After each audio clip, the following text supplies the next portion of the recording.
দাহিয়া কালবি রাদিয়াল্লাহু তাআলা আনহু বললেন, আল্লাহর নবী, আমি আমার নিজ হাতে আমার কন্যাদেরকে হত্যা করেছি। সর্বশেষ একটা মেয়ে যার চিৎকার আওয়াজ আমার এখনো কানের মধ্যে বাজে। আল্লাহকে আমাকে মাফ করবেন, হুজুরের কাছে ইতিহাস বলছেন, শোনেন। একবার আমার স্ত্রীর গর্ভে বাচ্চা এলো। বাচ্চা যখন ভূমিষ্ঠ হয়েছে, আমি যেন মন খারাপ না করি, এই জন্য আমার স্ত্রী আমাকে জানিয়েছে, এই বাচ্চাটা তোমার না, বাচ্চাটা অন্যের বাচ্চা। নিজের বাচ্চার পরিচয় গোপন করে যে তোমার যে বাচ্চাটা হয়েছিল জন্মসূত্রে মারা গেছে, এই কথা বলে নিজের বাচ্চাকে অন্যের বাচ্চায় পরিচয় দিয়ে এই মেয়েটাকে লালন পালন করে আস্তে আস্তে বড় করতেছে, যাতে করে দাহিয়া কালবি তার উপর রাগ হয়ে তারে মেরে না ফেলে। এই জন্য নিজের মেয়েকে অন্যের মেয়ে পরিচয় দিয়ে নিজের কাছে আস্তে আস্তে বড় করেছে। মেয়েরা যখন একটু একটু বড় হতে শুরু করেছে, একটু হাঁটা চলা করে, একটু আব্বা আব্বা ডাকে, আম্মা আম্মা ডাকে, এরকম শুরু করেছে। ঠিক ওই মুহূর্তে দাহিয়া কালবি বলেন, আমি যে কোনো ভাবে আমি নিশ্চিত হয়েছি যে এই মেয়েটা আমার। কিভাবে নিশ্চিত হলাম? এই মেয়েটা যখন আমার কুলে উঠে, কাঁখে উঠে, কাঁধে চড়ে বসে, আমাকে মহব্বত করে, গালে মুখে চুমা খায়, আমার স্ত্রী যখন দেখলো যে এই মেয়েটার প্রতি আমার দুর্বলতা সৃষ্টি হয়েছে, তখন আমার স্ত্রী মনে করেছে যে এখন যদি পরিচয়টা দিয়ে দেই তাহলে আর কোনো ভয় নেই, কারণ তার সাথে একটা সখ্যতা তৈরি হয়েছে, মহব্বত তৈরি হয়েছে। সেই অভয় নিয়ে আমার স্ত্রী আমাকে পরিচয় ভেঙে বলল যে এই মেয়েটা, আমি তো বলেছিলাম যে অমুকের মেয়ে তমুকের মেয়ে, আসলে অমুকের মেয়ে তমুকের মেয়ে না, এটা তোমারই মেয়ে। আমার স্ত্রী মূলত চেয়েছিল যে যেহেতু ভয় ভেঙে গেছে, তাকে মহব্বত করি, অতএব আমি তাকে আর হত্যা করব না, লাঞ্ছনা গঞ্জনা ভয় থাকবে না, এই নির্ভয়ে আমাকে বলেছে। কিন্তু জাহিলি যুগের জিহালাত আর মূর্খতা আমাকে এমন অন্ধ বানিয়ে দিয়েছিল, সামাজিক লজ্জাবোধের ভয়ে, এটা আমার মেয়ে, মেয়ে হয়েছে আমার ঘরে, আমি তার বাবা, সে আমার মেয়ে, আমি মেয়ে সন্তানের বাবা, এটা আমার জন্য লজ্জার বিষয় ছিল। এই জন্য আমি মেয়ের মায়ের কাছ থেকে ছুটি নিলাম যে মেয়েটাকে আমার সাথে দাও, একটু ঘুরায় নিয়ে আসি, কোনো বদনার মধ্যে পাওয়া যায়, আমি একটু বেড়াতে নিয়ে যাই মেয়েটাকে। এই কথা বলে মেয়েটাকে আমি মরুভূমিতে নিয়ে গেলাম। সেখানে গিয়ে আমি মরু প্রান্তরে কুদাল দিয়ে মাটি খুঁড়তে শুরু করলাম। ছোট্ট মেয়েটা আমার পাশে দাঁড়ানো। আমি যখন মাটি খুঁড়তেছিলাম, এমন সময় মাটিগুলো, ধুলাগুলো আমার দাড়ির মধ্যে এসে লাগতেছিল। আমার ছোট্ট মেয়েটা নিজ হাতে আমার দাড়িগুলো ঝেড়ে পরিষ্কার করে দিচ্ছিল। গর্ত যখন কমপ্লিট হয়ে গেল, আমি যখন মেয়েটাকে কুয়ার মধ্যে ফেলে দিলাম, মৃত্যু কূপের মধ্যে ফেলে দিয়েছে, মেয়েটা বুঝতে পেরেছে আমি তারে হত্যা করব। আমার মেয়েটা সেদিন আব্বা বলে যে চিৎকার দিয়েছিল, বাবা বলে ডাক দিয়েছিল, এখনো পর্যন্ত সে আওয়াজ আমার কানের মধ্যে বাজে। কিন্তু আমাকে মূর্খতা, জিহালাত আর অন্ধত্ব, সামাজিক কুসংস্কার আমাকে এমনই নির্বোধার জালেম বানিয়ে দিয়েছিল। ওই মেয়েটার আত্মচিৎকার সেদিন আমার মনটাকে গলাতে পারে নাই। আমি তাকে সেই জায়গায় জিন্দা মাটির নিচে দাফন করে ফেলেছিলাম। ওই যে চিৎকারের আওয়াজ এখনো পর্যন্ত আমার কানে বাজে। এই কথা বলে সাহাবীর চোখের পানি ছেড়ে কান্নায় ভেঙে পড়লেন। নবী করিম সাল্লাল্লাহু আলাইহি ওয়াসাল্লাম দাহিয়া কালবির এই গল্প শুনে হুজুর নিজেও কান্নায় ভেঙে পড়লেন। হুজুরের চোখের পানি দাড়ি বেয়ে বেয়ে পড়তেছিল। মানুষ এতটা নিষ্ঠুর হতে পারে? এইভাবে কন্যা সন্তানকে তারা হত্যা করেছে।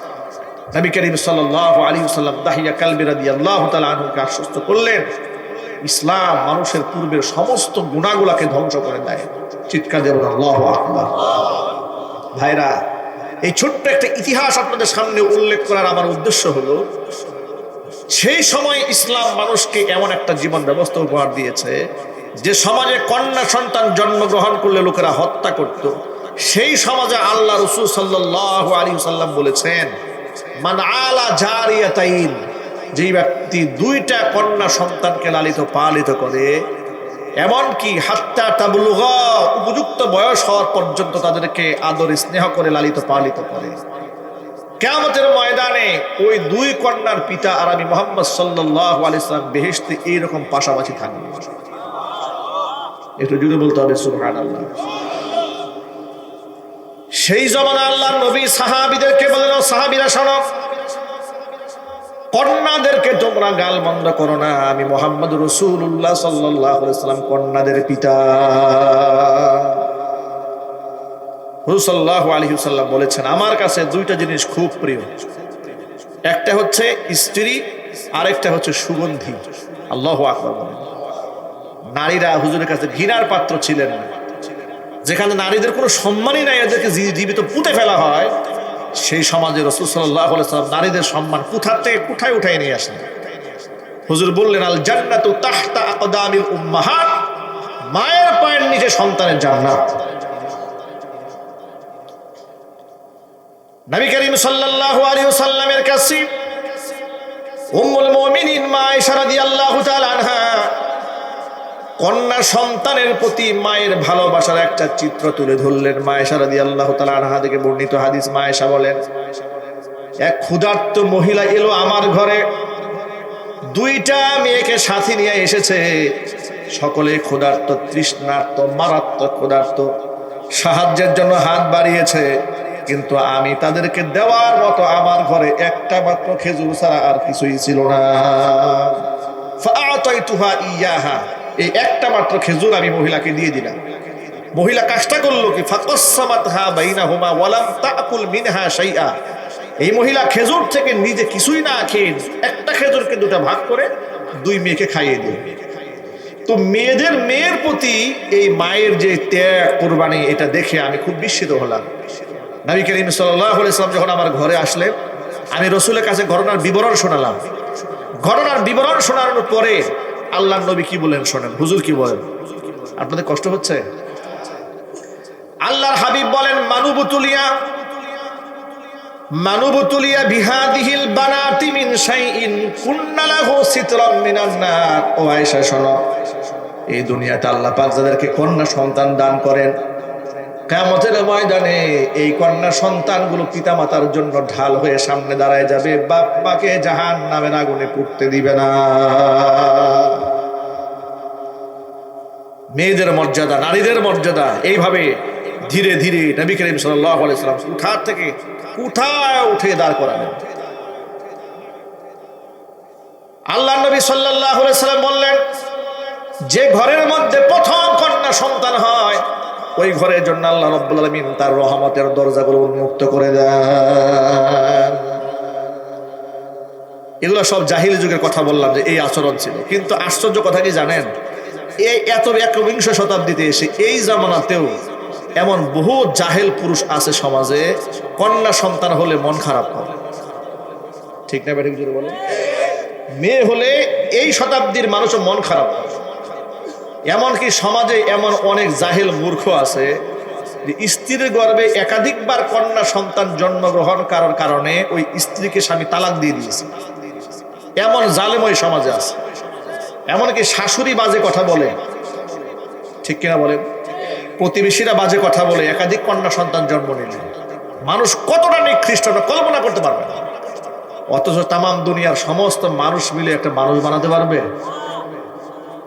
একটা সন্তানের জন্য মানুষ যে কত ভিখারির মতো দৌড়ায়, এই দৃশ্য তো আমরা দেখেছি। আমার নিকটতম এক আত্মীয় আছে, 25 বছর হয়েছে, বিয়ে হয়েছে, বাচ্চা কাচ্চা হয় না। কত ডাক্তার, কত কবিরাজ, কত হুজুরের পানি পড়া, কত কিছু হয়ে গেল, বাচ্চা হয় না। একটা বাচ্চার যে কত মূল্য যারা হয় না সে উপলব্ধি করতে পারে। আর আপনারা আল্লাহ কন্যা সন্তান দিয়েছেন, আপনি এটাকে অভিশপ্ত মনে করেন, গালমন্দ করেন, খারাপ ভাষায় কথাবার্তা বলেন। আল্লাহর কাছে তওবা করা উচিত, ঠিক কিনা বলেন? নারীদেরকে কত সম্মান আল্লাহ পাক দিয়েছেন, ইসলাম দিয়েছে, লক্ষ্য করেন। কোরআন মাজিদ আল্লাহ তাআলা মেয়েদের অধিকার নিয়ে একটা সূরা নাযিল করেছেন, সূরার নাম সূরাতুন নিসা। নারীদের জন্য নারীদের অধিকার নিয়ে হক বর্ণনা করতে গিয়ে আল্লাহ তাআলা এক আলাদা একটা সূরা নাযিল করেছেন। যদিও নারীদের অধিকার নিয়ে অনেক অনেক সূরার মধ্যে আলোচনা আছে, সূরা বাকারায় নারীদের অধিকার নিয়ে আলোচনা আছে, অন্যান্য সূরার মধ্যেও আছে। আবার স্পেশাল করে সূরাতুন নিসা, নারীদের নামে আল্লাহ একটা সূরা নাযিল করেছেন। চিৎকার দেখুন, আল্লাহু আকবার। সেখানে নারীদের ভরণ পোষণের অধিকারের কথা বলা হয়েছে। নারীরা এতিম হলে তাদের লালন পালন কিভাবে করতে হবে, সে দায়িত্ব ভার কিভাবে পালন করবেন তার বর্ণনা করে দেওয়া হয়েছে। নারীরা যদি স্ত্রী হয় তাহলে তার দায়িত্ব ভার কি করে পালন করতে হবে তা শিখিয়ে দেওয়া হয়েছে। স্বামীর ঘরে নারী যদি কোনো ভুল করে ফেলে তাহলে সেই ভুলটা যেন স্বামী ক্ষমা সুন্দর দৃষ্টিতে দেখেন, সেই নসিহত স্বামীদেরকে করা হয়েছে। আল্লাহ পাক কোরআনে বলেছেন ওয়াশিরুহুন্না বিল মারুফ ফাআসা আন তাকরাহু শাইআন ওয়া ইয়াজআলাল্লাহু ফীহি খায়রান কাসীরা। আল্লাহ বলেছেন স্ত্রীদের সাথে সুন্দর ব্যবহার করো। তোমার যে স্ত্রীর আচরণে তুমি অসন্তুষ্ট, এমন হতে পারে আল্লাহ পাক এই তোমার ওই স্ত্রীর মধ্যে তোমার জন্য এমন কল্যাণ দান করেছে যে তুমি কল্পনা করতে পারবে না। সেটা কোনটা হতে পারে? মুফাসসিররা তাফসীর করে লিখেছেন যে এমন স্ত্রী যে স্ত্রীর প্রতি সে সন্তুষ্ট না, কিন্তু আল্লাহ পাক এই স্ত্রীর গর্ভে এমন সন্তান দিবেন যে সন্তান তার দুনিয়া এবং আখিরাতের সম্মানের মাধ্যম হয়ে দাঁড়াবে। সেটা হতে পারে কিনা আল্লাহু আকবার বলবেন না? আল্লাহ পাক এইভাবে খুঁটিনাটি করে করে আমার মায়েদের, আমার বোনদের ইজ্জতের ব্যাপারে আল্লাহ পাক আয়াত নাযিল করেছেন। একটা গল্প শোনায় হাদিস থেকে, তাহলে আপনারা বুঝতে পারবেন যে নারীদের সম্মান ইসলামে কত বেশি। আমাদের সমাজের মধ্যে দেখবেন যদি একটা লোকের ছেলে হয় মেয়ে হয়, সাধারণত মানুষ ছেলেদের প্রতি দুর্বল বেশি থাকে, ঠিক না ব্যাটিক জুড়ে বলে? ছেলেদেরকে আদরটা একটু বেশি করে, মেয়েদেরকে একটু কম আদর করে। এটা এই অন্ধ সমাজের কথা বলি। ঠিক এই কাজটা জাহিলি যুগে একবার হলো। নবী করিম সাল্লাল্লাহু আলাইহি ওয়াসাল্লামের সামনে এক সাহাবী বসে আছেন। এমন সময় সাহাবীটার ছোট্ট একটা ছেলে, পুত্র সন্তান তার সামনে এলে ওই সাহাবী ছেলেটাকে গালের মধ্যে চুমা দিয়ে কুলের মধ্যে বসিয়ে দিয়েছে। কিছুক্ষণ পরে ওই একই সাহাবীর আরেকটা কন্যা সন্তান এসেছে। আসার পর আল্লাহর নবী কথোপকথন করছিলেন। ওই সাহাবী মেয়েটাকে কুলেও নাই, চুমাও খায় নাই, এমনিতে সামনে বসিয়ে দিয়েছে। রাহমাতুল লিল আলামিনের দৃষ্টি এই ঘটনাকে আড়াল করে নাই। হুজুর সাল্লাল্লাহু আলাইহি ওয়াসাল্লাম ওই সাহাবীকে উপস্থিত সকলের সামনে বললেন, হাল্লা সাওয়াইতা বাইনাহুমা, কি ব্যাপার? ছেলেটাও তোমার, মেয়েটাও তোমার। ছেলে যখন এসেছে গালের মধ্যে চুমা দিয়ে কুলে বসাইছো, কিন্তু মেয়ে যখন এসেছে গালের মধ্যে চুমাও দিলে না, তাকে কুলে নিয়ে একটা আদরও করলে না, সামনে এমনি বসিয়ে দিলে। ব্যাপারটা কি? ছেলেও তোমার, মেয়েও তোমার। হাল্লা সাওয়াইতা বাইনাহুমা, এদের মধ্যে তুমি সমতা রক্ষা করলে না কেন? ব্যালেন্স করলে না কেন? ইত্তাকিল্লাহ, আল্লাহকে ভয় করো। ওয়াদিলু ফি আবনাইকুম, নিজের সন্তানদের মধ্যে সমতা রক্ষা করো, না হয় কাল কিয়ামতের ময়দানে জালেমের কাতারে আসামি হতে হবে। চিৎকার দেখো নাউজুবিল্লাহ। ভাবা যায় সুমা একটু কম দিয়েছে, নবী করিম সাল্লাল্লাহু আলাইহি ওয়াসাল্লাম ধরে ফেলেছেন। মানে আপনি আপনার মেয়েকে সামান্যতম অমর্যাদা করতে পারবেন না, ইসলাম সুযোগ দেয় নাই। জোরে বলেন আল্লাহু আকবার। এমন একটা জীবন দর্শন ইসলাম আল্লাহ আমাদেরকে উপহার দিয়েছে। কপাল পোড়া মুসলমান সেই ইসলামটাকে শুধু তাবিজের বই মনে করেছে, মনে করে সে কোরআন শরীফ শুধু মরার পরে খতম পড়ার জন্য আল্লাহ নাজিল করেছে, এটাই মনে করে মুসলমানেরা। আর মনে করে কোরআন শরীফ হুজুররা পড়বে, হুজুররা করবে, আমল যা করে সব হুজুররা করবে। আমি তার আলেম না, যার ধরুন মসজিদের ইমাম সাহেবের বউয়ের পর্দা না থাকলে হুজুরের চাকরি চলে যায়, কিন্তু সভাপতির বউ যে জিন্সের প্যান্ট পরে রাস্তায় ঘুরে বেড়ায়, এটা নিয়ে কোনো কার প্রশ্ন থাকে না। ইমাম সাহেবের মেয়ে বেপর্দায় চললে হুজুর ইমামতি নাই। সেক্রেটারির মেয়ে যদি হাফ প্যান্ট পরেও শেরপুর শহর দিয়ে ঘুরে বেড়ায়, প্রশ্ন তোলার লোক থাকে না, ঠিক না ব্যাটিক জুড়ে বলে? আমাদের নোংরা সমাজ ব্যবস্থা আমাদেরকে এখানে দাঁড় করিয়ে দিয়েছে। আমার যুবক ভাইরা, পর্দার অন্তরালে মা এবং বোনেরা, আমার মা এবং বোনদের দুনিয়াতে আসার পর তাদের জন্মের পরে আল্লাহর নবী সাল্লাল্লাহু আলাইহি ওয়াসাল্লাম মর্যাদা দিয়েছেন। ছোট্ট আদর স্নেহ করতে গিয়ে যেন মেয়ে বাচ্চাটা বঞ্চিত না হয়, এইভাবে আল্লাহর নবী গুরুত্ব আরোপ করেছেন। আবার এই মেয়েটা যখন বিবাহের উপযুক্ত হয়ে যায়, বিবাহ দেওয়ার ক্ষেত্রেও যেন গার্জিয়ান কাল বিলম্ব না করে নবী উৎসাহিত করেছেন। হুজুর বলেছেন, হযরত আলীকে ডাক দিয়ে বলেছেন, ইয়া আলী সালাতুন লা তুআখিরহা, ও আলী, তিনটা কাজে বিলম্ব করা যাবে না। এক নাম্বার কাজ হচ্ছে as-সালাতু ইযা আনাত, নামাজের ওয়াক্ত হয়ে গেলে বিলম্ব করা যাবে না। দুই নাম্বার ওয়াল জানাজাতু ইযা হাদারাত, জানাজা উপস্থিত হয়ে গেলে জানাজা পড়াতে বিলম্ব করা যাবে না। তিন নাম্বার ওয়াল আইয়িবু ইযা ওয়াজাদতা লাহা কুফুয়ান, উপযুক্ত মেয়ের জন্য যদি উপযুক্ত পাত্র পেয়ে যাও, মেয়েকে বিবাহ দেওয়ার ক্ষেত্রে বিলম্ব করা যাবে না। বিবাহ দেরি করার মধ্যে কোনো ফজিলত আছে ভাই? একটু যদি বলেন আপনারা। কিন্তু আমাদের সমাজে কিন্তু বিবাহের আইন করা হয়েছে, এগুলো কুফরি আইন। নবী করিম সাল্লাল্লাহু আলাইহি সাল্লাম উপযুক্ত মেয়েদেরকে বিবাহ বিলম্ব করতে নিষেধ করেছেন। সালাসুন লা তুআখিরহা, 3 কাজে বিলম্ব করা যাবে না। অথচ আমাদের দেশে আইন করা হয়েছে 18 বছর আগে মেয়েকে বিবাহ দেওয়া যাবে না, বাল্য বিবাহ হয়ে যাবে। আবার যারা আইন করেছে তারা রহস্যজনকভাবে বাল্য প্রেম নিয়ে কোনো আইন করে নাই। ঠিক না ঠিক যদি বলেন, একেবারে ক্লাস 5 থেকে শুরু করে প্রেম শুরু করে ইউনিভার্সিটি লেভেল পর্যন্ত। বিবাহের আগে চরিত্র নামক যে সম্পদটা ছিল সব শেষ। অথচ আমার মা বোন জানে না, তাম পৃথিবীর সমস্ত সম্পদ এক পাল্লায় দিলে একজন চরিত্রবান মা যদি আরেক পাল্লায় দেওয়া হয়, পৃথিবীর সমস্ত সম্পদের মধ্যে সমস্ত সম্পদগুলো হালকা হয়ে যাবে, একজন চরিত্রবান মায়ের ওজন আল্লাহর কাছে দামি হয়ে যাবে। অথচ আমার মা বোন এটা মনেই করে না, কোনো মূল্য দেয় না এটাকে। নবী শিশুকালে কন্যার মর্যাদা দিয়েছেন, বিবাহ উপযুক্ত হয়ে গেলে বিবাহের ব্যাপারে গুরুত্ব আরোপ করেছেন।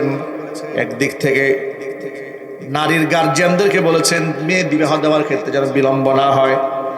অন্য দিক থেকে কোরআন পুরুষদেরকে উৎসাহ দিয়েছে, খবরদার ছেলে মেয়েদেরকে বিবাহ করাবার সময় যেন এটা মাথায় না থাকে ছেলেটার ইনকাম বর্তমানে কম, আর একটু ইনকাম বেড়ে নিক এরপরে বিবাহ করবে। আল্লাহ পাক বলেন কোরআন শরীফে, শোনেন সূরা নূরে আল্লাহ পাক বলছেন, ওয়া আনকিহুল আয়ামা মিনকুম ওয়াস-সালিহিনা মিন ইবাদিকুম ওয়া ইমাইকুম ইয়াকুনু ফুকারা ইউগনিহিমুল্লাহু মিন ফাদলি ওয়াল্লাহু ওয়াসিউন আলীম। বিবাহের উপযুক্ত যেই সমস্ত মেয়েরা আছে, ওয়া আনকিহুল আয়ামা, জীবনে 1 বছর, আয়ামা হচ্ছে তার বহু বছর। এর মানে হচ্ছে ওই সমস্ত ছেলে আল্লাযী লা যাওজা লা, যার জোড়া নাই, ওই সমস্ত মেয়ে যার জোড়া নাই, এক কথায় অবিবাহিত ছেলে মেয়ে, এদেরকে বিবাহ দিয়ে দাও। ওয়াস-সালিহিনা মিন ইবাদিকুম ওয়া ইমাইকুম, এমনকি তোমাদের অধীনস্থ যে দাস দাসী আছে, তারা যারা আছে তাদেরকেও বিবাহের বন্দোবস্ত করো। বিবাহ দেওয়ার সময় দেখবা যে ওর ইনকামটা একটু কম আছে, ইয়াকুনু ফুকারা, বিবাহ করার সময় যদি এরা কিছুটা দরিদ্রও থাকে, তোমার ভয়ের কোনো কারণ নাই, এদেরকে বিবাহ করায় দাও। ইউগনিহিমুল্লাহু মিন ফাদলি, বিবাহ করলে আমি আল্লাহ রিজিকে ভরপুর বরকত বাড়ায় দেব। একটু জোরে বলতে হবে সুবহানাল্লাহ। আল্লাহ কি মিথ্যা কথা বলেন? পৃথিবীর ইতিহাস সাক্ষী, বিবাহের পরেই এই পৃথিবীর পুরুষগুলা প্রতিষ্ঠিত হয়েছে। বিবাহের আগে ভাদাইমা থাকে বেশি, ঠিক না ঠিক? গার্লফ্রেন্ডের পিছনে অবৈধ টাকা খরচ করে, বিবাহ করে ফেললে দায়িত্বশীল হয়। ওই যে গ্রামের লোকেরা বলে না, নিজের কাঁধে জোয়াল আসলে নাকি টের পায় গরু, এগুলো গ্রামের লোকেরা বলে আর কি। বিবাহ করায় দিলে ছেলেদের চরিত্র ভালো হয়, মেয়েদের চরিত্র ভালো থাকে, সামাজিক ভারসাম্য বজায় থাকে। সঠিক সময় বিবাহ দেবেন না, কত উশৃঙ্খলা যে হবে, ছেলে চলে যাবে একদিকে, মেয়ে চলে যাবে একদিকে, এই বিশৃঙ্খলা হবে। আপনি অপমানিত হবেন, লাঞ্ছিত হবেন, দুনিয়াতেও অপমানিত হবেন, আলকাল হাসরের ময়দানে এই জিনা ব্যভিচার এগুলোর কারণে কি পরিমাণ পাপের শাস্তির সম্মুখীন হতে হবে এটা তো আপনারা আন্দাজি করতে পারবেন না। নবী করিম সাল্লাল্লাহু আলাইহি সাল্লাম বলেছেন, আমাকে যখন জাহান্নামের দৃশ্যগুলো দেখানো হচ্ছিল তখন আমি দেখলাম যে কিছু মানুষদেরকে বড় একটা চুলার মধ্যে উলঙ্গ করে ফেলে দেওয়া হয়েছে। আগুনের তাপমাত্রাটা এত বেশি ছিল যে মানুষগুলো বলকাতে, যেমন ভাত বলকায় ওঠে না রান্না করার সময় প্রচন্ড তাপে, মানুষগুলা বলকাতে বলকাতে উপরে চলে আসে, আবার ফেরেশতারা লাঠি দিয়ে গুতিয়ে সেগুলো নিচে ফেলে দেয়। এই ভয়াবহ দৃশ্য দেখে আমি জিবরাইল আমিনকে জিজ্ঞেস করলাম, জিবরাইল এরা কারা? জিবরাইল আমিন বলে, হে আল্লাহ রাসূল, এরা হচ্ছে আপনার উম্মার ওই সমস্ত ব্যক্তিবর্গ যারা বিবাহ বহির্ভূত অবৈধ সঙ্গম করেছে, মানে জিনা ব্যভিচার করেছে, ঘৃণার সাথে বলেন নাউযুবিল্লাহ। আর সেটা আমাদের সমাজে সহজ করা হয়েছে, বিবাহটাকে কঠিন করা হয়েছে। এই জন্য সমাজের দায়িত্বশীল ব্যক্তি যারা আছেন, এই যে আগামীতে জাতীয় সংসদ নির্বাচন আসতেছে, নির্বাচন উপলক্ষে আমাদের সকল নেতৃবৃন্দ, মুসলিম নেতৃবৃন্দের কাছে আমাদের আবদার এটাই থাকবে যে যত কুফরি আইন বাংলাদেশে হয়েছে বিগত জীবনে সমস্ত আইনগুলো ভেঙে কোরআন সুন্নাহ অনুযায়ী আইন বাংলাদেশে প্রণয়ন করতে হবে। ঠিক কিনা বলেন? কোরআন সুন্নাহর বাহিরে যত আইন আছে সব পরিবর্তন করতে হবে। আল্লাহর কোরআন দিয়ে দেশ এবং সমাজ রাষ্ট্র পরিচালনা হলে জেলা কমবে, ব্যভিচার কমবে, ধর্ষণ কমবে, হত্যা কমবে, খুন কমবে, মারামারি কমবে, হিংসা জিজ্ঞাসার আগুন থেকে জাতি মুক্তি লাভ করতে পারবে। কথা ঠিক নেবে? ঠিক। সেই কোরআনী শাসন ব্যবস্থা সমাজের দরকার আছে না নাই? ইনসাফ সমাজের মধ্যে আসার প্রয়োজন আছে না নাই? ভাইরা আমার, মা বোনদের কথায় বলতেছিলাম, মা যখন দুনিয়াতে আসে কন্যা হয়ে আল্লাহ পাক তার মর্যাদা বাড়িয়ে দিয়েছেন। নবীজি সাল্লাল্লাহু আলাইহি সাল্লাম অন্য একটা হাদিসের মধ্যে বলেছেন, তিরমিজির হাদিসে এসেছে, যার 3টি কন্যা সন্তান হয় আর ওই 3টা কন্যা সন্তানকে সে ভালোবাসে, আমি মুহাম্মদ সাল্লাল্লাহু আলাইহি সাল্লাম এবং ওই 3 কন্যার বাবা জান্নাতের মধ্যে এইরকম পাশাপাশি থাকবো। একজন সাহাবী দাঁড়িয়ে বলে, হে আল্লাহর নবী, আপনি যে বললেন যে 3টা কন্যা সন্তান থাকলে সে জান্নাতে যাবে, আমার তো একটা কন্যা সন্তান আছে। হুজুর বলেন, তোমার জন্য একটা জান্নাত। এইভাবে নারীদের পক্ষ অবলম্বন করে নারীদের মর্যাদাকে নবী করিম সাল্লাল্লাহু আলাইহি ওয়াসাল্লাম বৃদ্ধি করেছেন। সুতরাং ইসলাম নারীকে যে সম্মানটা দিয়েছে, পৃথিবীর কোনো দর্শন নারীকে এই সম্মানটা দেয় নাই। ঠিক কিনা বলেন? নারীদের উত্তরাধিকার সম্পত্তির মধ্যে, বাবার সম্পত্তির মধ্যে নারীদের অধিকার দেওয়া হয়েছে, স্বামীর সম্পত্তির মধ্যে নারীর অধিকার দেওয়া হয়েছে। আল্লাহু আকবার বলেন। নিজের ছেলের সম্পদের মধ্যে মায়ের অধিকার দেওয়া হয়েছে। সূরা নিসার মধ্যে আল্লাহ পাক বলেন, লিররিজালি নাসীবুম মিম্মা তারাকাল ওয়ালিদানি ওয়াল আকরাবুনা ওয়ালিন নিসাই নাসীবুম মিম্মা তারাকাল ওয়ালিদানি ওয়াল আকরাবুনা মিম্মা ক্বাল্লা মিনহু আও কাসুরা নাসীবাম মাফরুদা। লিররিজালি নাসীবুম মিম্মা তারাকাল ওয়ালিদানি ওয়াল আকরাবুন, পিতা মাতা এবং নিকট আত্মীয়রা মৃত্যুবরণ করার পরে যে সম্পদ রেখে যায়, ওই সম্পত্তির মধ্যে পুরুষদের একটা অংশ আছে। অনুরূপভাবে পিতা মাতার ইন্তেকালের পরে এবং নিকটতম আত্মীয়স্বজনের ইন্তেকালের পরে নারীদের একটা নির্ধারিত অংশ আছে। মিম্মা কাল্লা মিনহু আও কাসুরা, কোনো ক্ষেত্রে কম, কোনো ক্ষেত্রে বেশি। এই অংশগুলা কে নির্ধারণ করে দিয়েছেন? আরো জোরে বলেন। আল্লাহ পাক সূরা নিসার 11 নম্বর আয়াতে বলেছেন, ইউসিকুমুল্লাহু ফি আওলাদিকুম লিযাকারি মিসলু হাজ্জিল উনসায়াইন। পৈতৃক সম্পত্তির মধ্যে যখন মিরাজ বণ্টিত হবে, তখন 2 মেয়ে যা পাবে, একটা ছেলে তা পাবে। সম্পদগুলো এভাবে ইনসাফের সাথে বন্টন করা হয়েছে। আচ্ছা, 2 মেয়ে যা পাবে, 1 ছেলে তা পাবে, এই আইন করে আল্লাহ পাক নারীদের উপরে জুলুম করেছেন? একটু জোরে বলেন। বাহ্যিকভাবে তো মনে হয় যে আল্লাহ তাআলা নারীদেরকে একটু ঠকাই দিয়েছেন মনে হয়, নাউজুবিল্লাহ। কেন? কারণ বলা হয়েছে 2 মেয়ে যা পাবে, 1 ছেলে তা পাবে। আচ্ছা, আপনাদেরকে ছোট্ট একটা এক্সাম্পল দিলে খুব সহজে বুঝতে পারবেন। ধরেন আপনার 2টা ছেলে, 2টা ছেলেকে আপনি বাজারে পাঠাচ্ছেন। বাজারে পাঠানোর পরে বড় ছেলের হাতে আপনি 1000 টাকার নোট দিয়েছেন। নোট দেওয়ার পরে তার কাছে বাজারের একটা লিস্ট ধরাই দিয়েছেন। ধরেন 800-900 টাকার বাজার হয়ে গেছে, এরকম একটা লিস্ট ধরাই দিয়েছেন। ছোট্ট ছেলেটা বায়না ধরেছে, বাবা আমিও বাজারে যাব। তখন আপনি সান্ত্বনা স্বরূপ এর 500 টাকার নোট দিয়ে দিয়েছেন। এর আর বাজারে কোনো লিস্ট দেন নাই, এর কোনো খরচের খাত নাই। এরপরে একজন জিজ্ঞেস করলো, তুমি কয় টাকা নিয়ে বাজারে আসছো? তাই 1000 টাকা নিয়ে আসছে। বাবা আমাকে 1000 টাকা দিয়েছে। আর ছোট ছেলে বলছে আমাকে 500 টাকা দিয়েছে। কিন্তু যার হাতে 1000 টাকার নোট দিয়েছে, ওরে প্রায় 800-900 টাকার খরচের একটা খাত দিয়ে দিয়েছে।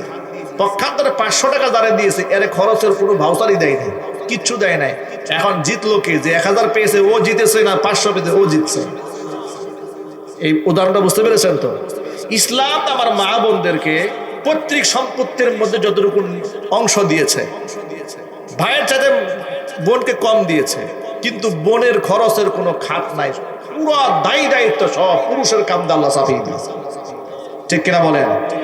বিবাহ করতে যাবা, মেয়ের কোনো খরচ নাই, ছেলের মোহর দিতে হবে। সুবহানাল্লাহ বলবেন না? কোরআন বলে দিয়েছে, ওয়াতুন নিসাআ সাদাকাতিহিন্না নিহলা, খুশি মনে স্ত্রীর মহারণা দিয়ে দাও। স্ত্রীকে মোহর দেওয়া সুন্নত করা হয় নাই, স্ত্রীকে মোহর দেওয়া আল্লাহ পাক ফরজ করে দিয়েছেন। জোরে বলেন সুবহানাল্লাহ। এখানে খরচের খাত নারীর না পুরুষের? আরো জোরে বলেন। এরপরে একটা মেয়েকে বিবাহ করে বাড়িতে নিয়ে আসলো, এই স্ত্রীর ভরণ পোষণ, খাবার দাবার, চিকিৎসা, এবার বাসস্থান, সব খরচ কার? সব পুরুষের। এরপরে শ্বশুর বাড়ি থেকে আত্মীয় স্বজন এসেছে বাড়িতে, খরচ কার? পুরুষের। নিজের বাবা মা আত্মীয় স্বজন যা আছে সমস্ত মানুষের খরচের দায়ভার কার? সব পুরুষের। এর মানে হচ্ছে পুরুষ পিতার কাছ থেকে যা পেয়েছে, কামাই টামাই করে যা অর্জন করে, সব খরচ করার খাত আছে। কিন্তু একটা নারী, তিনি ওই বাবার কাছ থেকে যা পেয়েছেন খরচের কোনো খাত নাই। এমনকি নিজের ছেলে মারা গেছে, ওই ছেলের সম্পত্তির মধ্যে মায়ের হক ওয়ারিস জমা হয়ে যায়। আল্লাহু আকবার। স্বামী মারা গেলে সেখানে স্ত্রী সম্পদে মালিক হয়ে যায়, খরচের কোনো খাত নাই। এর মানে হচ্ছে ইসলাম মা বোনদেরকে যা দিয়েছে পুরোটা রিজার্ভ ফান্ড দিয়েছে। আল্লাহু আকবার বলেন। এইভাবে নারীদের অধিকারকে ইসলাম প্রত্যেকটা ক্ষেত্রে সংরক্ষণ করেছে। আল্লাহ তাআলা দুনিয়াতে পুরুষদের জন্য 1 থেকে 4টা বিবাহ করার পর্যন্ত পারমিশন দিয়েছেন। শোনেন কোরআন শরীফ থেকে আল্লাহ পাক সূরা নিসার মধ্যে বলেন, ফানকিহু মা তাবা লাকুম মিনান নিসাই মাসনা ওয়া সুলাসা ওয়া রুবা' ওয়া ইন খিফতুম আল্লা তা'দিলু ফাওয়াহিদাতান। আল্লাহ পাক বলেন বিবাহ করতে পারবে পুরুষরা 2টা করে, 3টা করে, 4টা করে। তবে ওয়া ইন খিফতুম আল্লা তা'দিলু, যদি এরকম আশঙ্কা থাকে যে তোমরা একাধিক বিবাহ করলে ইনসাফ করতে পারবে না, বউদের মধ্যে ইনসাফ করতে পারবে না, ভরণ পোষণ দিতে পারবে না, এমনকি তোমার সেই শারীরিক শক্তি নাই, আর্থিক সম্বল নাই, ব্যালেন্স হবে না, ঝগড়া হবে, বিবাদ হবে, এই আশঙ্কা যদি থাকে, ফাওয়াহিদাতান, তাহলে তুমি বিবাহ করবা একটা। কয়টা? একটা। কিন্তু একাধিক বিবাহ করার পারমিশন দিয়েছে ইসলাম, কিন্তু উদ্বুদ্ধ করে নাই, শুধু জায়েজ রেখেছে, অনুমোদন রেখেছে। এটাকে সুন্নত করার দেওয়া হয় নাই যে বেশি বেশি বিবাহ করবা, বেশি বেশি সওয়াব হবে না। কোন ক্ষেত্রে সওয়াব বেশি হবে আপনাদেরকে হাদিস থেকে শোনাই না। নবী করিম সাল্লাল্লাহু আলাইহি ওয়াসাল্লাম বলেছেন, তাযাওয়াজুল ওয়াদুদাল ওয়ালুদ ফাইন্নী মুকাসিরুম বিকুমুল উমামা ইয়াউমাল কিয়ামাহ। তোমরা এমন মেয়েদেরকে বিবাহ করো যে সমস্ত মেয়েরা গর্ভে বেশি বেশি বাচ্চা ধারণ করতে পারে, বেশি বাচ্চা গর্ভে নিতে পারে, এমন মেয়েদেরকে বিবাহ করবে। কারণ তোমাদের বেশি সন্তান হলে আমার উম্মতের সংখ্যা বেড়ে যাবে। কিয়ামতের দিন আমার উম্মতদেরকে নিয়ে অন্য নবীর উম্মতদের উপর আমি গর্ব করব। জোরে বলেন আল্লাহু আকবার। এখন প্রশ্ন হলো, আপনি বুঝবেন কিভাবে যে আমার স্ত্রী গর্ভে বাচ্চা বেশি হবে না কম হবে? এটা আমি অ্যাডভান্স আন্দাজ করব কি করে? তার মা খালাকে দেখে আন্দাজ করবে তারা বেশি সন্তান নিয়ে অভ্যস্ত কিনা। আমাদের সমাজে ট্রেডিশন তৈরি হয়েছে যে একটি সন্তান হলে ভালো হয়, 2টি হলে আর নয়। নাউজুবিল্লাহ পড়েন। এগুলো এনজিওরা আমাদের মা বোনদেরকে শিখিয়েছে, সমাজে একটা ভাইরাস ছড়িয়ে দিয়েছে। তারা মনে করে সন্তান যত কম হবে সংসারে বরকত তত বেশি হবে। একটু জোরে নাউজুবিল্লাহ পড়েন। সন্তানের সংখ্যা যেই সংসারে কম, ওই সংসারের মধ্যে আল্লাহর গজব বেশি। যে সংসারে সন্তানের সংখ্যা বেশি, ওই সংসারের মধ্যে আল্লাহর রহমত বেশি। ঠিক না ব্যাটিক জোরে বলেন। ওই এনজিওরা, বিদেশি প্রভুরা, ওরা আমাদেরকে উৎসাহ দেয় যে আমাদের বাচ্চা কাচ্চা যেন কম হয়। ওদের টার্গেটটা কি জানেন? মুসলমানদের সংখ্যা যেন কম থাকে, এটা ওদের মূল টার্গেট। ওরা মানুষকে বোঝায় বেশি সন্তান হলে বেশি খাওয়াইতে হবে, বেশি পড়াইতে হবে, এত টাকা পয়সা পাবে কোথায়? এটা যদি বিজ্ঞানসম্মত কথা হইতো, বাস্তবসম্মত কথা হতো, তাহলে আমার প্রশ্নের জবাব দেন। 1971 সালে বাংলাদেশ স্বাধীন হলো, তখন বাংলাদেশের জনগোষ্ঠী কত ছিল ওই সময়? 7.5 কোটি। আর এখন বর্তমানে এই 54 বছর পরে বাংলাদেশের জনসংখ্যা কত? 18 কোটি। তাহলে 7.5 কোটি জনগণের বাংলাদেশ আর 18 কোটি জনগণের বাংলাদেশ, এই বাংলাদেশ কি আয়তনে আগের চাইতে অনেক বড় হয়ে গেছে না আগের জায়গাতেই আছে? আগের জায়গাতে আছে, কিন্তু লোক সংখ্যা বেড়ে গেছে। লোক বাড়লে যে রিজিক কমে যায় কাফেররা বলে, এবার আপনারাই বলেন সেই 54 বছর আগে মানুষ যেভাবে জীবনযাপন করত, বর্তমান বাংলাদেশের লোকেরা তার চাইতে কি ভালো আছে না খারাপ আছে? আরো যদি বলেন, একটু ভালো না অনেক ভালো? আমরা আমাদের 90 দশকে ছোটবেলাতে দেখেছি মানুষেরা ভাতের জন্য কান্না করে, খাবারের কষ্ট করতো মানুষ। এখন আর খাবারের কষ্ট মানুষ করে না। যেই গাছে এক সময় বছরে একবার ফলন হতো, সেই গাছে আল্লাহ পাক এখন ডাবল ফলন দিচ্ছে। ঠিক কিনা বলেন? কৃষি বিজ্ঞানের উন্নতি হয়েছে, আল্লাহ পাক মানুষের মেধা বিকাশ করে দিয়েছে, মেধা বিকশিত করেছে, জ্ঞানের মাত্রা বেড়েছে। যে ডালে আপনি শুনে অবাক হবে, আমি চাঁপাইনবাবগঞ্জে গেছি মাহফিলে, লোকেরা আমাকে টেনে নিয়ে আমের বাগানে ঢুকিয়েছে। ছোট্ট ছোট্ট এই যে গাছ দেখছেন, এর থেকে আরেকটু বড় হবে, ছোট্ট ছোট্ট আমের গাছ, প্রত্যেকটা ডালে ডালে মনে হচ্ছে পাতার চাইতে আমের সংখ্যা বেশি। সুবহানাল্লাহ বলেন। তারা বলল, হুজুর আমাদের এমন একটা সিস্টেম হয়েছে এখন যে এক গাছের মধ্যে 3-4 জাতের আম হওয়া সম্ভব। আমি বললাম, এটা কেমনে সম্ভব? বলে, হ্যাঁ এটা সম্ভব। এক গাছের মধ্যে ল্যাংড়া আম হচ্ছে, আবার ওই গাছের মধ্যে ফজলি আম হচ্ছে। আমি বললাম, এটা কি করে সম্ভব? তিনি বলেন, হ্যাঁ, এটা যদি আমরা কলক দিয়ে গাছটা মাঝখান থেকে কেটে একটু ফেটে আর একটা ডাল লাগিয়ে দিই, বাস এখান থেকে ওই গাছের ফল হয়ে যায়। সুবহানাল্লাহ পড়েন। এই যে আমাদের জমিনগুলা যে এখন বর্তমানে পড়ে আছে, এই জমিনে ফসল ওই 54 বছর আগে যেরকম হতো বর্তমানে কম হয় না বেশি হয়? আরো যদি বলেন। এবার যুক্তিতে আসেন, এই যে যারা বলে মানুষের সংখ্যা বাড়লে খাদ্য সংকট দেখা দেবে, ওরা সত্যবাদী না মিথ্যাবাদী? মিথ্যাবাদী ওরা। কোরআন কারীম বলে দিয়েছে, ওয়ামা মিন দাব্বাতিন ফিল আরদি ইল্লা আলাল্লাহি রিজকুহা। জমিনের মধ্যে এমন কোন বিচরণশীল প্রাণী নাই যার রিজকের দায়িত্ব আমি আল্লাহ নিজ হাতে গ্রহণ করি নাই। কোরআনে কারীম নারীদের জন্য চাপিয়ে দেওয়া হয়েছে। আপনার অমুসলিম দেশের খোঁজ খবর নিয়ে দেখেন, ইউরোপ আমেরিকাতে গিয়ে দেখেন, এত সিজারে বাচ্চা হয় না। ওরা বাচ্চাদেরকে নর্মাল ডেলিভারি করার জন্য সর্বোচ্চ চেষ্টা করে। একেবারে মৃত্যুর ঝুঁকি না হলে কোনো মহিলাকে উন্নত রাষ্ট্রে সিজার করায় না, নর্মাল ডেলিভারি করায়। অথচ আপনি বাংলাদেশের দিকে তাকায় দেখেন, একেবারে 90% মেয়েরা আরো আনন্দের সাথে হাসতে হাসতে বাচ্চা সিজার করতে ডাক্তারখানা চলে যায়। আর এই ডাক্তারগুলো এত বেয়াদব, এত নিমুখ হারাম, এত অসভ্য, এতটা বেঈমান, এমন মুনাফেক বেশিরভাগ ডাক্তার। এগুলা মহিলাদেরকে এমন ভয় দেখায় দেয় যে পানি শুকায় গেছে, বাচ্চা নারের মধ্যে উল্টায় গেছে, প্যাঁচ লেগে গেছে। এগুলো এমন আতঙ্ক ঢুকায় দেয় যে আজকের মধ্যে ডেলিভারি যদি কেটে না বের করা হয়, তোমার বাচ্চা শেষ, বউ শেষ। বেচারা স্বামী চিন্তা করে, আমি যদি একটা সন্তানের চিন্তা করতে গিয়ে 2টা মানুষ মেরে ফেলি, দরকার নাই, আপনি কাটেন কাটেন কাটেন। জোরে বলে ঠিক না? ঠিক জোরে বলে। আল্লাহ এই গজব থেকে জাতিকে হেফাজত করো। আরো জোরে কোন আমিন। এগুলা করবেন না। এটা কেন করা হয়ে জানে? এখানেও পরিকল্পনা, এখানেও পশ্চিমাদের পরিকল্পনা। পরিকল্পনা হলো এই, একটা রায় যদি সিজার করে ফেলে তখন তো আর বেশি বাচ্চা নেওয়ার সুযোগ থাকে না। ঠিক কিনা বলেন? মানে আপনি বেশি বাচ্চা নেবেন, আপনার প্ল্যান করে আপনাকে পঙ্গু বানিয়ে দেওয়া হয়েছে, বেশি বাচ্চা আপনি নিতে পারবেন। পক্ষান্তর ওদের দেশের দিকে তাকায় দেখেন, জরিপ চালান, খোঁজ খবর নিয়ে দেখেন, ওরা এই সিজারকে পছন্দ করে না, কিন্তু আমাদের উপর সিজার চাপিয়ে দিয়েছে। আল্লাহ পাক আমাদের দেশের ডাক্তারদেরকে হেদায়েত দান করো। আমি সবার কথা বলি না, কিন্তু বেশিরভাগের ক্ষেত্রে এমন সৎ মানুষের সংখ্যা আছে, কিন্তু সীমিত, একদম সীমিত। এই দেশে সৎ মানুষ বেঁচে থাকাও বড় কঠিন। ঠিক কিনা যদি বলেন? ওই যে ডাক্তার জাহাঙ্গীর কবিরের কথা আপনারা জানেন, উনি এই ডায়াবেটিক যে রোগটা আছে, জাতীয় রোগ এটা, এখন ডায়াবেটিস থেকে মানুষকে আরোগ্য দেওয়ার জন্য উনি কতগুলো পলিসি দিয়েছে। খাবার মেনটেনের কথা বলেছে, রোজা রাখতে বলেছে। এই সমস্ত পলিসি গ্রহণ করে করে অনেক রোগীরা আলহামদুলিল্লাহ সুস্থ হয়ে গেছে। অনেকেই শারীরিকভাবে ফিট হয়ে গেছে, ঔষধের প্রয়োজন হয় না। এখন অন্য ডাক্তাররা তার উপর খেপে গেছে, হাসপাতাল মালিকরা তার উপর খেপে গেছে যে আপনি বুয়া ডাক্তার করতে গিয়ে ডাক্তারি শিখছেন, আপনার কারণে আমাকে ব্যবসা শেষ।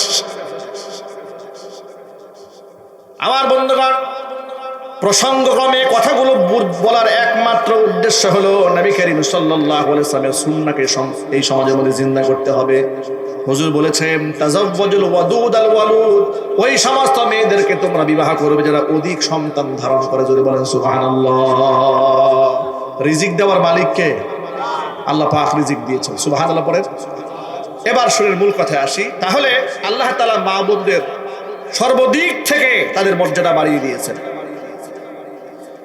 নারী হিসেবে সম্মান বাড়িয়েছেন, মা হিসেবে সম্মান বাড়িয়েছেন, কন্যা হিসেবে সম্মান বাড়িয়েছেন। বোন হিসেবে মর্যাদা বাড়িয়ে দিয়েছেন।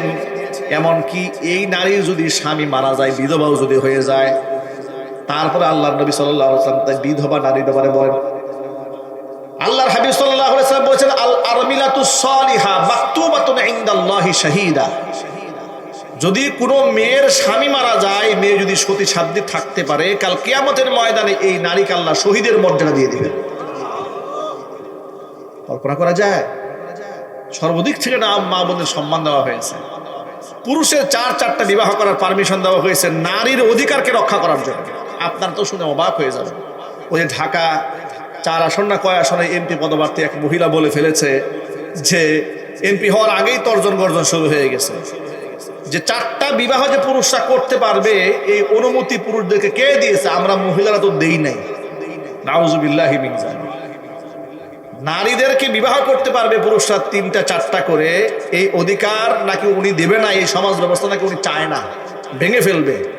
আমি আপনাদেরকে জিজ্ঞেস করি, আমার পুরুষ ভাইদেরকে 3টা 4টা বিবাহ করার অধিকার কি মানুষ দিয়েছেন, আল্লাহ দিয়েছেন? আরো জোরে বলেন। এই কথা বললে কি আল্লাহ পাকের কোরআনের আয়াতের বিরুদ্ধাচরণ হয় না? যেই ব্যক্তি আল্লাহ পাকের কোরআনের আয়াতের বিরুদ্ধাচরণ হয়, তারা এই দেশের নেতৃত্ব দেওয়ার যোগ্যতা রাখে না, ঠিক কিনা? ওই যে আপনারা নারী পুরুষ সমান করতে যান, সব জায়গায় সমান করতে যাবেন না। নারী আর পুরুষ সমান নয়। আল্লাহ পাক নারী পুরুষকে সমান করে বানান নাই। এমনকি পুরুষ আর নারী যে ঘিলু আছে, মগজ আছে না, মগজ, এই মগজেরও ওজন কম বেশি আছে। সুবহানাল্লাহ। নারীদের সম্পর্কে নবী করিম সাল্লাল্লাহু আলাইহি ওয়াসাল্লাম বলেছেন, নাকিসাতু আকলিন ওয়া দীনিন, তাদের বুদ্ধি অল্প। এটা হাদিস দ্বারা প্রমাণিত, বৈজ্ঞানিকভাবে প্রমাণিত। তাদের দিমাগ এবং বুদ্ধি মস্তিষ্ক পুরুষের চেয়ে কম বিধায়ী তাম পৃথিবীতে যত সেনা অফিসার আছে, সেনাবাহিনীর প্রধান আছে গোটা পৃথিবীতে, আছে না ভাই? পৃথিবীর কোন রাষ্ট্রের কোন সেনাবাহিনীর প্রধান নারী পৃথিবীতে কোথাও নেই। কেন নাই? এমনকি গোটা পৃথিবীতে যে বড় ধরনের সার্জারি যখন করা হয়, যেমন হার্টের অপারেশন হয়, দেখবে মহিলারা হার্ট অপারেশন করে। কারা করে? কথা বল, কারা করে?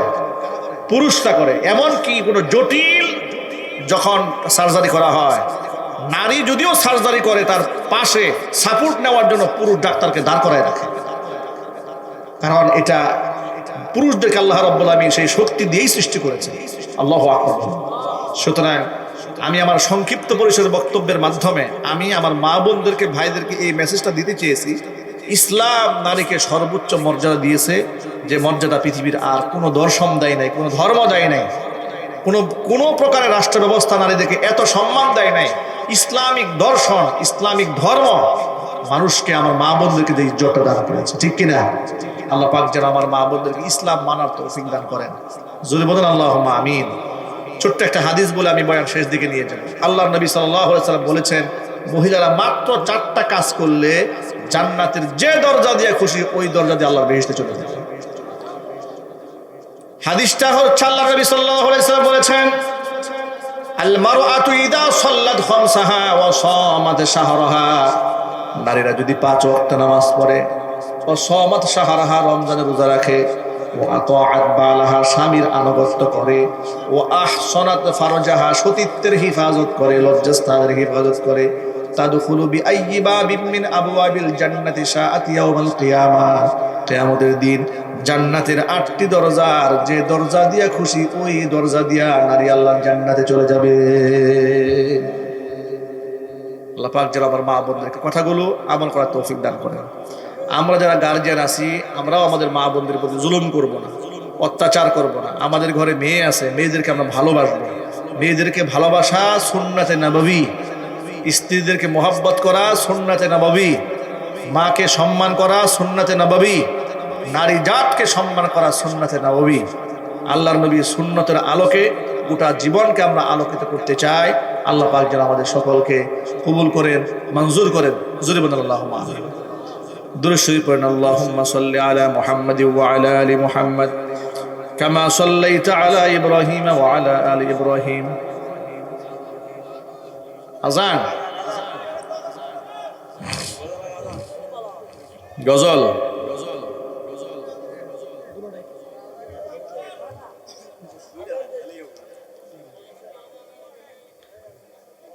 এই এত রাতে আপনাদের আজান শুনতে মনে চায়?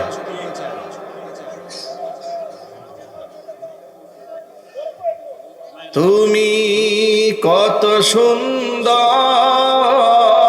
কি করে বুঝায় তুমি কত সুন্দর, কি করে বুঝায়। কোন ভাষা পাই না খুঁজে তোমার তুলনা, তুমি নিজে তোমার তুলনা, তুমি নিজে প্রভু কত সুন্দর, কি করে বুঝাই। বেকারার প্রজাপতি গোলাপের মুখে, কি করে দোলাই পাখা বুক ভরা সুখে। বেকারার প্রজাপতি গোলাপের মুখে, কি করে দোলাই পাখা বুক ভরা সুখে। কোন সুখে এত সুখী বুঝে আসে না যে তোমার তুলনা, তুমি নিজে তোমার তুলনা, তুমি নিজে। তুমি কত সুন্দর, কি করে বুঝাই।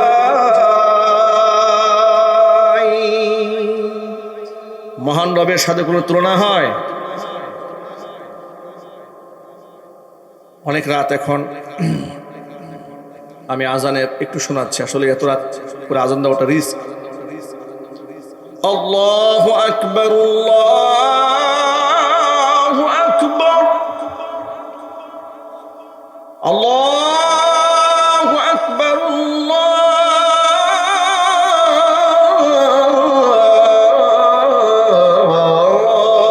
আল্লাহু আকবার।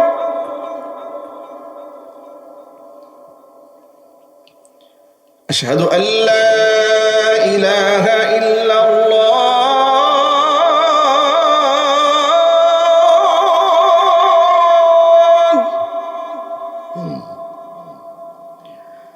আশহাদু আল্লা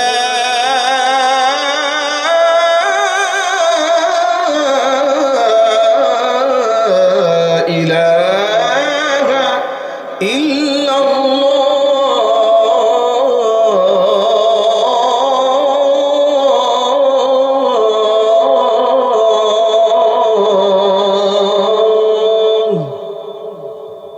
আজানের ধ্বনিটি গভীর রাতে, এতটুকু রাত 1:30 বাজে।